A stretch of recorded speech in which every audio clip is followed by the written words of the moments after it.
Hello, everyone, and welcome to the Wellspring Podcast, episode uno. Yeah.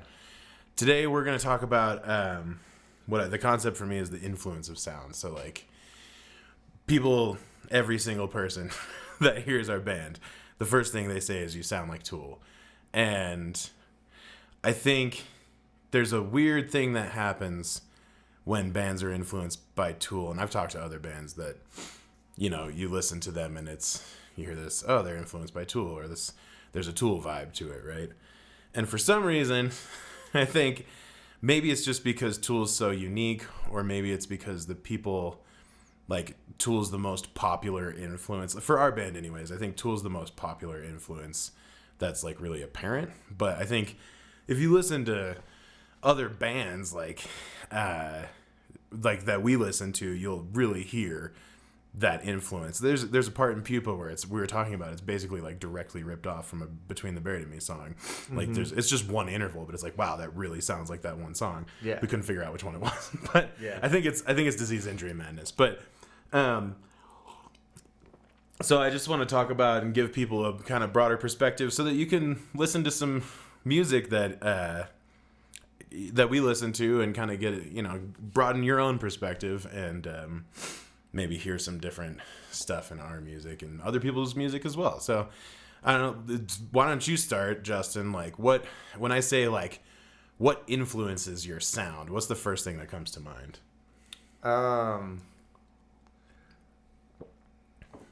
It's a tough one. I don't know. There's a lot of different things. I mean, if I go back to my early roots, there was, like, a lot of Brad Wilk. I listened to a lot of Rage Against the Machine when I started, and Me too. Morgan Rose, Seven Dust was a huge influence on me. Never listened to Seven Dust. I think I've probably heard them before, but I wouldn't be able to be like. Yeah, I'm pretty sure we've definitely listened to them on tour. I think we've listened, and I was like, oh yeah, this is sweet. Yeah. Yeah, I mean, it's pretty rock.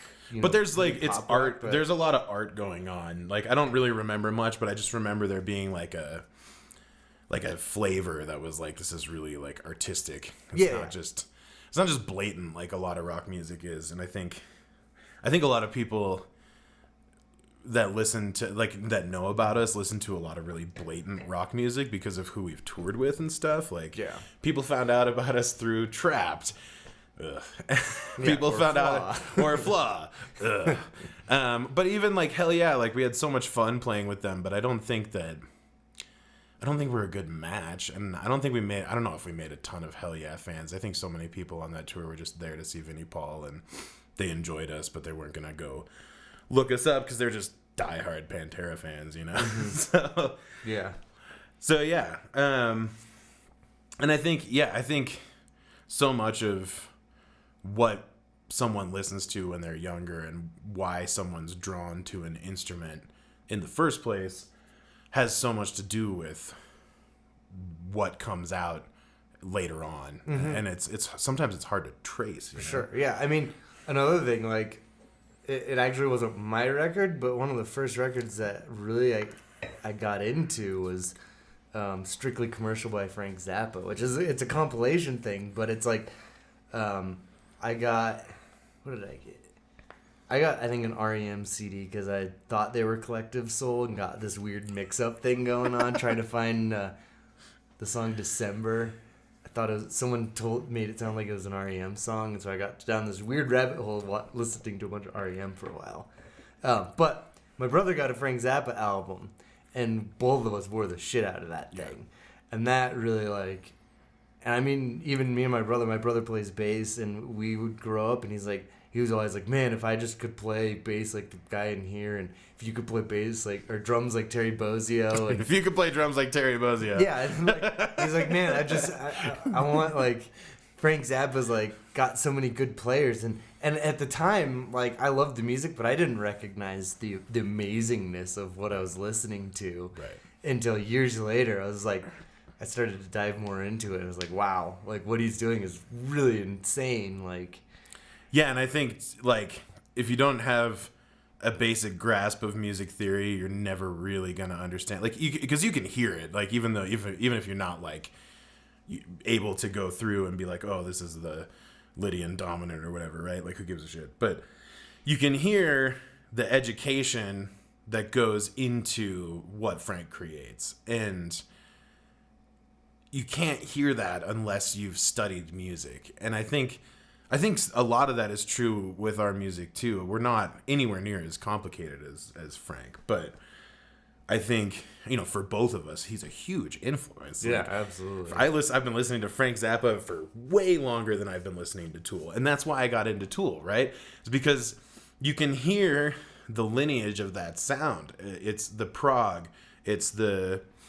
Frank didn't do drugs, but he's so psychedelic still, Like, he's very, very psychedelic. Well, and then the whole theatric thing with it. Super theatrical. And Maynard's totally theatrical. And whether or not that's the reason why Maynard's theatrical and why Tool's theatrical, it doesn't matter, because I think Frank was probably the first person to really create a forum for that type of expression, right? And so if you follow Tool's lineage, right, you look at what they listen to, what their influences are, and what creates that sound, a lot of it is what we listen to, And so that's why when we heard Tool, we were like, oh yeah, because it was the next thing. You listen to Led Zeppelin, you listen to Zappa, you listen to Pink Floyd, and then you're like, yes, and yes, right, yeah, and yes, and King Crimson, and like all these awesome bands, and Rush, and then you hear Tool, and you're like, that's the next progression. That's the next step in the progression. That's the next part of the lineage, And I think I'd like to say that Source is the next step. I think it's hard. It continuously becomes harder and harder to make something sound unique when there becomes more and more music. And now that there's, anybody can go record a song into GarageBand, like, it's maybe not sound good, but it gives people a way to start creating, to start expressing themselves. It makes it attainable. And before, it was like, you had to get a record deal, you had to have a lot of money, you had to get lucky, and now you just need a laptop. And you still need to get lucky if you want people to listen to it. Yeah. But I think hard work will go a long way too, like really believing in what you're doing. Yeah. And I think hard work, I feel like, and this is what I said to Nick Harris, our former booking agent, like, hard work is the currency of manifestation. Like, that every time you grind, every time you put your soul into something and really push yourself, and push yourself outside your comfort zone, like touring's not comfortable, and it's nobody's. I don't think there are very few people who are just cut out for that, and they're just like, yeah, this is my life. I think most people are like, oh, this is hard, and I miss this comfort or that animal or whatever, Yeah. But all of those ways that you grind through that, like, that's the currency of manifestation, I think. And it could be that, people, there's tons of bands that have grinded forever and they didn't get that break or whatever. And I don't know if it has anything to do with them, like, their talent or anything like that. I think just people's paths are, like, written for them, and I think some people aren't, that's not what they were really wanting out of life or whatever. But there's infinite growth and, like, learning that happens when you push yourself that way. So it can't ever be bad. And ultimately, like, those experiences more than anything, I think, really, like, influence my creativity. Whether it's looking at something difficult inside myself and, like, coming to terms with that, or if it's putting myself in front of people and being vulnerable and feeling the discomfort of that and pushing through it, and all those things. I think I try and put that pressure into Source, and then that release as well. And I think so far, I look at music so far beyond what most people look at it. Like, people hear Source and they're like, oh, it's Tool with a side of Opeth or the whatever. And I don't look at music like that at all. People say that my vocal melodies sound like Maynard, and I'm just like, how can melodies even sound like anything else unless it's a total ripoff? Like, if there's 4 notes that are exactly the same as a Tool song, like that, okay, I get that. But point out one section in any of our songs where you're like, this sounds like that Tool song. That's the thing. Like, I've listened to other bands that are influenced by Tool, and I can be like, this intro sounds exactly like the intro to Vicarious. Like, it's different notes, but it has almost the exact same vibe to Vicarious. I can't go through a Source song and be like, this sounds like that. I think and it's weird, but I think the closest I could come is saying the intro to Ethereal Self sounds like the intro to Stinkfist. But Stinkfist? And it's just that bend that I do, like, before it comes in with the drums. Like, that's, like, I seriously, that's so hard. I've seriously gone through all of our songs and been like, what does this sound like? I mean, there's like a part that maybe sounds like The Grudge somewhere, but it's more just that it's a style, right? And now we start to talk about jazz, which I think is, like, for both of us, a huge influence. And for me, I went to jazz school, so I was forced to study all the greats. And I played piano long before I played guitar, and I'm a much better piano player, and I have a really good understanding of jazz and how it works. I'm not a great jazz player by any means, but I spent a lot of time understanding how people compose.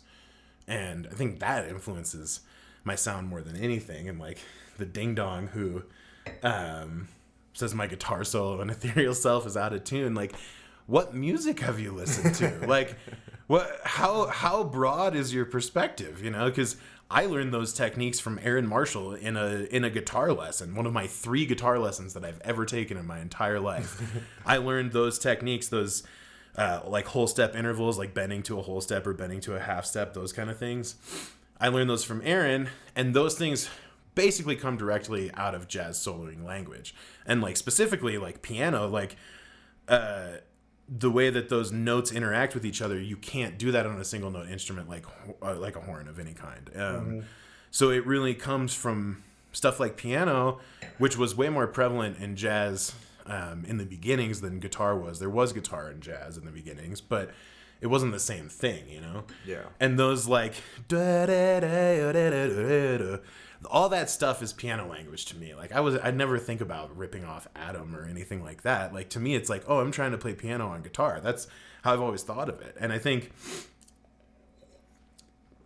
just think that people hear a band influenced by Tool, and if they don't understand the whole picture, they're going to be like, you sound like Tool. Because Tool is one of the most unique bands out there. And I think it's sort of a curse. So it's a blessing and a curse in ways, because it's like being compared to such a good band. It's like, well, if they think we're sound like them and we think they sound amazing, then that's kind of a compliment. But then it's like, are we always in their shadow? Kind of thing. Yeah, and it sucks because, like, it feels like we're on such a similar path too. I can't quite remember, but all of the different examples, but a really great example just happened last week. I had this hour-long meeting with Darren, our marketing guy. And I was like, we really need to push email list signups. We need to get people on the email list. He's like, let's do a big giveaway. And we'll, anybody that signs up for the email list, we'll do this big bundle giveaway. 2 days later, Tool announces a bundle giveaway for email list signups. I'm like, what the fuck, man? Like, yeah. God, we just look like fucking ripoffs, but we're just on the same path in a lot of ways. I mean, like, I started doing Brazilian Jiu-Jitsu 3 years before I knew that Maynard did Jiu-Jitsu since 1995. I had no idea. I just got into it because I love mixed martial arts and I love Jiu-Jitsu. Yeah. And it's just so weird that we're on, like, his mom lived in Ohio. His dad lived in Michigan. My mom was born in Ohio. My dad was born in Michigan. It's so fucking weird. It's really weird. Fucking weird. So I think, so we're talking about more like the musical influences, but I think the thing that's most important is how does your life influence your music? And I think listening to music is a small portion of that. And I actually don't listen to music very much because ever since I started using float tanks all the time, like I wanted to be in touch with silence and peace and nothingness, because from that relationship comes so much fertility. And I think to me, if I'm in nothing and I hear something come from that is wholly uniquely my own, right? It's not influenced by anything, right?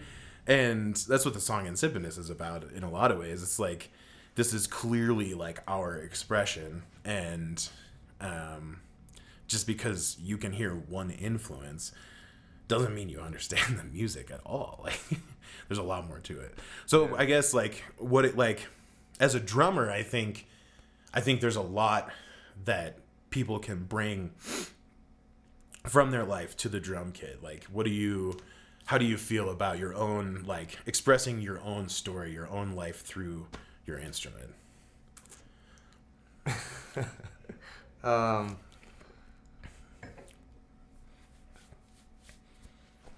don't know. It's just For George, it was like anger. Yeah, no, and people used to see George play, and he'd always had what looked like a smile on his face, and then people would come up to him after the show and be like, "Oh my God, you're the happiest drummer I've ever seen." He's like, "Actually, I'm really angry, and I want to kill the drums. I'm imagining everyone I hate, and I'm imagining putting the drumstick through their face." And like, but that was, that's what George brought, and I think that's why a lot of people were really excited by watching him, because there was so much there. Like, there's so much energy going into being played, and not all of it was good, but for him, that was a way to channel all of that into something that was healthy and helped him, it helped him move through all of that. It's in the same way that martial arts does for people, or the catharsis, is that a word, of playing drums? What does that mean to you? I mean, it definitely is a very cathartic instrument to play, that's for sure. But I don't know, it's just I like rhythms and playing with different things, and I just like trying to bring that out and complementing whatever else I'm hearing, whether it's just some weird melody or things going on in my head, or if it's something, a riff you've brought to me, or something else. Like, it's just, I'm not about necessarily playing the coolest, fastest lick. I just want to complement what I'm hearing. Right. It's like that interview we were watching with who's the drummer for P-Funk? Dennis Chambers. Yeah, and Terry. And that was, the way he talked about that was so cool. And I think he was talking about the same thing. It's like, you're here to play music. You're not here to show off. Yeah. And I think that's what sets us apart from a lot of bands. And it's certainly, to me, it makes, it makes it very apparent that we're making art. We're not just a fucking mockingbird, I think my experience of you playing drums is there's a lot of joy that comes out. I think that the drums hold happiness for you in a lot of ways. And I think you can get really frustrated playing, because that working through, like, once you've worked through the kinks, like, at the center of that is just like this pure joy that like you're trying to express, and like, even in the way like your body moves, like, it feels like it's this whole body experience of like taking the core of yourself and turning it into sound. I think that's how I experience you playing drums, for sure. Cool. Yeah. Yeah, it's great. Awesome. Yeah. I wish I could put things into words like that. Yeah, that's why I'm listening. Yeah. And for me, I think it's about the journey. I think when I write a song, when I write a guitar solo, when I write lyrics, whatever it is, I think there's like an end point to each song or something like that. And I try and start people at the beginning of how I came to that conclusion, sort of, and I think the tension and release, it's all like, to me, it's all about the tension and release. Obviously that's what music's all about, but I think putting that not just into half-step resolution and all these music theory things, right, but conceptually, like, and emotionally and physically, like, being able to create something that can compress someone and then bring release, I think that's ultimately what I've always tried to do. And all good music tries to do that, I think, whether or not it's conscious. But you look at Pink Floyd, I think it's such a perfect example. Like, Roger Waters has a lot of darkness in his lyrics, but I think there's also a lot of resolve. And I think that the music totally brings that out. And I don't quite know how they created, but it feels to me like it was music and then lyrics. And just because like the music holds the core of the experience for Pink Floyd, and then the lyrics on top of that sort of like the icing on the cake, but like the sensation lies in the music, and the lyrics sort of try and help bring that out, I guess. And I generally listen to music where I feel like that's the case. I mean, look at Frank Zappa. Like, he basically just wrote lyrics to have the sound of a human voice because that's what people want to hear. He's talked about Yeah. And so I think you and I specifically, I'm sure Jake too. Jake listens to Jake listens to very musical music. And he's all across the board too. Yeah. So, I don't know. I guess that's maybe all I've got. I guess it's also good to just sort of list off, like, I listened to Crack the Sky by Mastodon yesterday. Wow. I fucking love that album so much. And like, so apparent, like when you go listen to Mastodon, I wonder how many people that listen to us and say we sound like Tool have heard Mastodon, because it's so clear that Mastodon is such a huge influence on our sound. So many different parts I can think of. Parts in Forgiveness, parts in Movements. Those are the first ones that come to mind. But just, and also like Mastodon, way more than Tool. Tool does not use big chords on guitar. Yeah. I use a ton of big chords on guitar because I'm a piano player. And Mastodon was sort of the precedent for that, because they use huge chords. They're using big Lydian chords. They're using minor 9 chords. They're using all these things that you hear in jazz. And they're putting a fuck ton of distortion on it. And that to me is just like, yes, that's what I always wanted, you know? And so, yeah, I think Mastodon, Opeth, obviously. Clearly, like, The Goddess Death is very Opeth-y, but it's also very Pink Floyd. And if you listen to The Goddess Death and you're like, this sounds like Tool, I want to punch you a little bit. But if you listen to The Goddess Death and you're like, oh, wow, Pink Floyd, like, yes, that was the whole point. Like, I put piano glissandos in the guitar solo because I wanted to, like, shout out pigs, basically. Like, you know? And the ending lick of that is, like, pretty much entirely ripped off from Comfortably Numb, and I changed the descending portion of it. Like, it's a straight-up David Gilmour lick, But see, the thing is, it's not a David Gilmour lick. People were playing that lick for years before David Gilmour played it. It's the same as Led Zeppelin. Like, all of this stuff, there's so much lineage to all that, and people are like, oh, this famous person did that, so you're ripping them off. Okay, but what about all of the people that they ripped off to get to that sound, you know? Yeah. And when I got to music school, the first thing they tell you about soloing is transcribe people that you love and then make that language a part of your own. And then eventually that expression just becomes part of you, and you have all this language. Anybody that uses the word the is ripping off everyone else that used the word the for all of the years that it has existed. You know, it's like, it's such a dumb concept. Right. Can't use C# anymore. No more C# because it's overused note. It's been played before. Yeah. Yeah, and I don't know how much of it is just that I hate to be, it sounds arrogant when I say shit like this. Maybe we're just a fucking rip-off and we just want to be Tool. Because who doesn't want to live that life? I don't know. A lot of people don't want to live that life, maybe. But I fucking do. That's the whole reason that I'm doing this. I want to have a tour bus. I want to fucking have people set up all my gear, walk on stage, play for 20,000 people every night that are all screaming the words. Like, who doesn't want that? Yeah. And those being in the crowd for that is such a huge influence, too. I think so much of why I write music the way I do is because I've gone to so many concerts and just been like, yeah, this happens, and I want to make this happen too. And it's dumb to try and squash that, because what we're trying to do is continue a tradition that would probably die if it were up to music critics, you know? Exactly. Like, and I think that's terrible. I don't think people should be robbed of the experience of going to something like going to a Tool show. And before that, it was the Grateful Dead.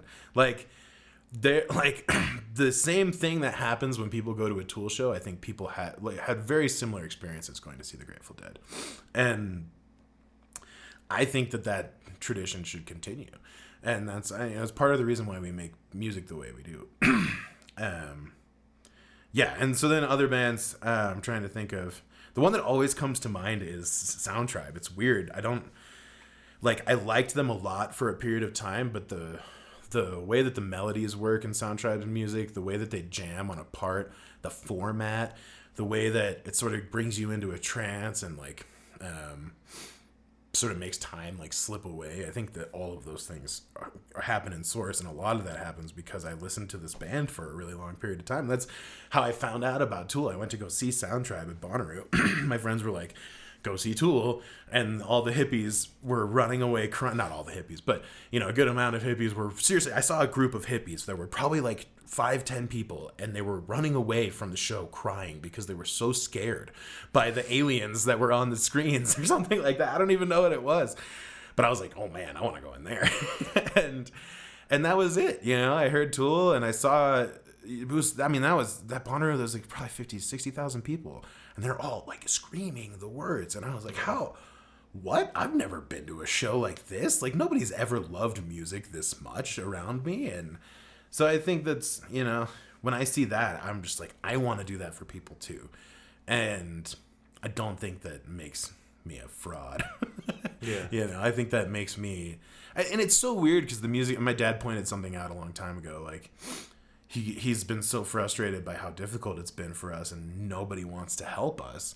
And in other trades, like, people help the up and coming people because they know, like, that's part of their responsibility. Mm-hmm. And for some reason, like, in the music industry, it is not that way at all. Like, there might be some people that will extend a hand and give you help, but that's pretty rare. And I think that attitude really needs to change if people want to have music continue, because if things keep going the way they do, everything's just going to end up sounding like U2. Like, if people listen to all the critics and they decide to make music that as many people will like as possible, you're just going to end up sounding like U2, basically. Like, that's what everybody, like, the collective majority wants music to sound like, is U2, basically. And I don't want that. And no one wants that. So yeah, I think the point for me anyway is to like learn how to not listen to the criticism and still like take that and turn it into fuel for my creativity. Mm-hmm. And that doesn't mean like, oh, I'm going to sit down and try and write a song that no one will say sounds like Tool. Because that's just not who I am. That's like, okay, I'm going to deny the fact that I drink water. Like, I'm a plant, and I'm just going to pretend like I don't drink water. Like, it's just ass backwards. So. Yeah, for sure. Yeah. Hey. You got anything else? I don't think so. Well, fuck yeah, that was good. Yeah. Thanks for listening. We'll have more of these coming. Yeah. Thanks for signing up to the Wellspring, and cheers. Un glass of vin, and we are good. All right, cool. Why don't you